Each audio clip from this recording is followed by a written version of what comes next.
Many believe that artificial intelligence will revolutionize the entertainment industry. Some, however, believe that artificial intelligence will be the end of the entertainment industry. Whatever the case might be, we now know where the proving grounds will be as we get ready to venture into the next steps of the future brought to the present. Yes, folks, we'll tell you what's coming to you in a Tomorrowland not far away.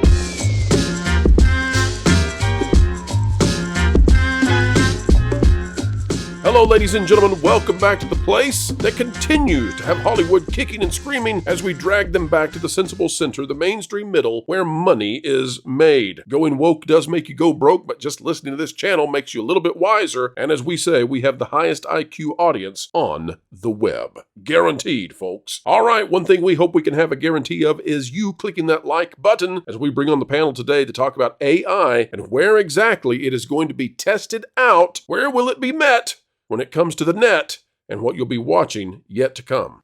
Yeah, and I think there's something to be said, too, for how much money these other companies are paying to try to get people to watch their stuff. Meanwhile, YouTube is conquering through the power of interest, of shared interest. So, you might consider this. How much money does Disney or NBC Universal or Netflix, how much do they pay to get you to be interested in their things? Meanwhile, coming out of YouTube, Disney spends all this money to make you want to watch ABC News. YouTube has Timcast and PBD, and they just take off because people agree with their opinions. You've got, for example, Netflix paying all this money to have Cocomelon. Meanwhile, YouTube is just like, well, we got Blippi, and it's that that's got millions and millions and millions of subscribers and views, and probably worth $500 million a year. And none of that, YouTube doesn't have to come out and say, "Come watch YouTube because we'll give you Blippi." Gosh darn it, none of that happens. And perhaps it is that the folks out there, the folks living in their or producing this stuff in their basements and their attics, maybe even their small studios, perhaps they, with their recollection of what good and evil is, they're outperforming these studios which have clearly forgotten or inverted it. Jonas, one thing that people don't often know about you is that this is not your first rodeo with YouTube. What does this mean to you as we get on the cusp of artificial intelligence tools that could even the playing field with the corporations and the average YouTubers out there? Where do you think this goes? Do you think that we're about to face a reckoning where these corporations try to clamp down and make sure they stay in power? I don't know how much AI is going to affect this when it comes down to it, because I think people have a nose for baloney there. That when it's AI content, there's always a pushback against low effort people on YouTube. And let me give you an idea on that, Jonas. Okay. What if in 5 years someone making a query to the cloud can produce something that looks similar to Pixar today? Well, I would say that would be a disaster for Pixar's brand. And we've seen a lot of the early stages of what that might look like. I think we'll find pretty quickly that people have a lot of bad ideas that they think are good ideas on something like that, and they'll say, "This is exactly what I want." And when they see exactly what they want, they'll get bored with it very, very quickly. We've seen that in other instances as well. When we look at YouTube, YouTube has an advantage over the rest of these people, but it's also its greatest disadvantage as well. YouTube is a lot of low quality content that is talking about the content on these other platforms. Disney, obviously, there with 9.9%. representing a large amount of what we would end up talking about here. Netflix and NBC Universal to a lesser extent. Somebody asked what Scripps and Weigel are. Weigel appears to be a bunch of affiliates, and Scripps is like Food Network, things like that. Mm-hmm. YouTube is a social media platform, but it's also a streaming service at the same time. And if the entire intent here is just to sell ads, not merchandise, then YouTube wins because they don't have to pay to make the content on the platform. All they have to do is sell ads. With the Disney company, it has to be good content. It has to be premium in order to compete with YouTube, but then it feeds into YouTube's ecosystem because people will be talking about whatever it is on YouTube. Disney actually talked about making their own YouTube competitor at some point and integrating that garbage into Disney Plus, which I think is a tragedy. When you think about how far down the Disney brand has gone and the fact that they have basically nothing on Disney Plus. I check every single Wednesday when they're supposed to be releasing new content, and there's like something here, something there, nothing like maybe a National Geographic show, a couple more episodes of a Disney Junior show, and there's basically nothing coming onto that platform.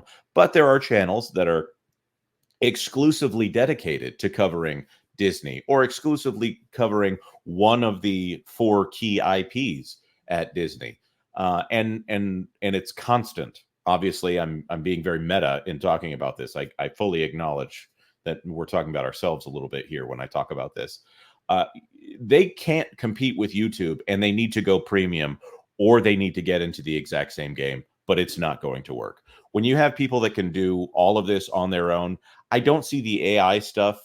I see there's going to be a point at which the wheat will be separated from the chaff there. People will get a nose for it very quickly if the product of an AI content creator is not what they're looking for. They want good content created by people who know what they want from a story perspective, who know how to speak to the audience from a story perspective. So I don't know. I don't see AI solving this problem. I actually see a big divide here. Maybe there's a Steven Spielberg out there that Hollywood hates, that they would never put him in there. And that's the guy that we want him to have the AI tools. But I don't think it's going to affect, like, if I come up with a series right now, I don't think it's really going to compete with the Disney company. I might be able to comment on the Disney company, but I don't think AI is going to make the difference, except for a few key creatives that with diamonds in the rough we haven't found yet. Well, AI is kind of soulless, so it's always going to lack some kind of human integrity, some kind of human connection, because it's basically just trying to steal, thrive, grow off of the human experience. It kind of reminds me, what's it called? The Bionic Man or whatever it was called, the Millennial Man with Robin Williams all those years ago, where he was striving. Oh, Bicentennial Man, yeah. Bicentennial, thank you. It's striving to be human in every aspect, going so far as to have, as he put it, a muffler installed. So, but at the end of the day, and I remember my dad used it as a learning point for us, was we were younger, we watched that, and he was, at the end of the movie, he was like, tell me why he could, no matter what he did, it could never be human. And, we were like, I don't know,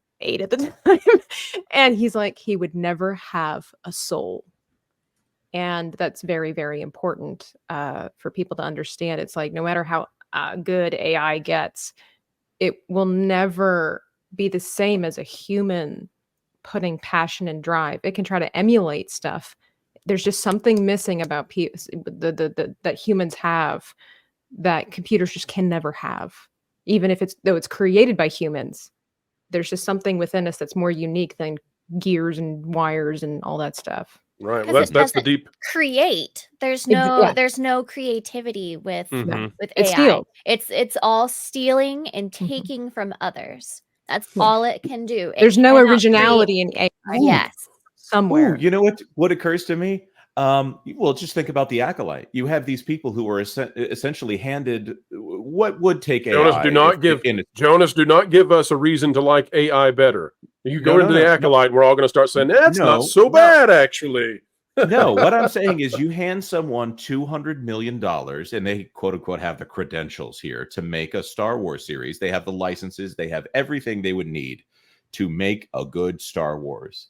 And still, with all of that money, with all of that time, with the marketing engine of the largest entertainment company on the planet, and they still can't make it work.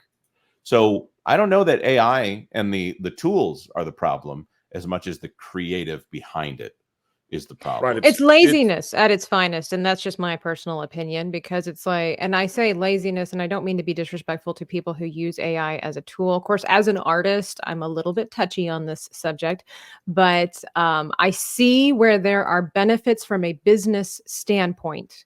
I see no benefits from a artistic standpoint, because art should come from within. You can be inspired by the things around you, but the inspirations are what lead you to create something to your own way, something that is unique and personal to you. Using it as a tool, I can understand. Having an immigrant mother whose first language was not English, It has a hard time spelling, did not go to school here, learned English from cartoons and Harlequin romance novels. I can get where when she needs to write an email in her middle age now, where she tries to write, she is very hesitant at writing people, at making emails or whatever the case might be, because she is afraid that her sentence structure, her spelling, everything is just not where it needs to be. She'll never be taken seriously. She feels often very stupid, which she is not. She will use those words though. I feel stupid when I write things, and it embarrasses me.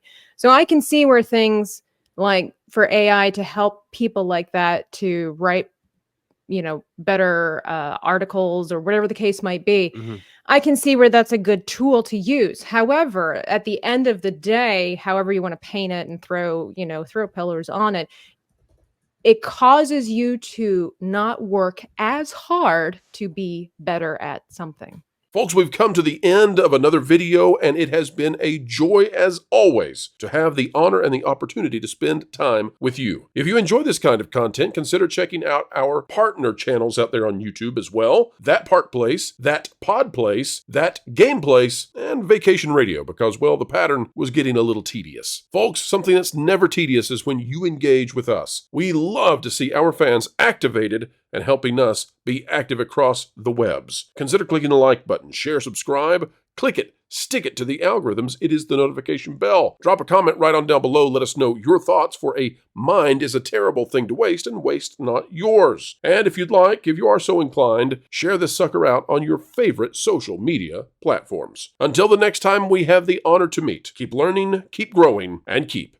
having fun.